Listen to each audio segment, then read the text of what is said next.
Welcome to part number 14 of the Mega Man X4 Kirby Challenge.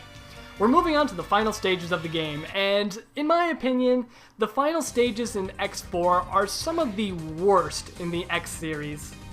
They're just so disappointing. The stages themselves are really short and really easy, and the bosses that accompany them are also kinda lame. I do like the final boss, but all the other ones, I have a few issues with, and I'll be talking about them when we get to them. But anyways, the first stage is it's the spaceport, and I think at this point we have to stop something, or I don't know. Who cares about the story? It's a Mega Man game. Don't pay attention to the story, just shoot things. Yeah. So for the final stages, I will be taking one weapon with me each stage. For the most part, I'm just going to be using the X-Buster, but for this first stage, I do use the Twin Slasher quite a bit. It's very helpful for defeating some of the enemies that are sitting up on platforms and, you know, all of that. It's not a bad weapon. But once we get to Colonel, I will be switching exclusively to the X-Buster just because, I mean, as far as I know, the only thing that hurts Colonel is the X-Buster. I could be wrong. He might have a weakness. I don't know. I've never figured it out. Although I don't think I've ever tried to figure it out, so I don't know. If there is a weakness, somebody please let me know. But anyways, yeah, that stage is really short, and you should be just fine. And actually, the second fight with Colonel is, I don't want to say it's easier, but since you have walls to jump on, a lot of his attacks become, well, pointless, because you can just sit up on the wall and dodge them.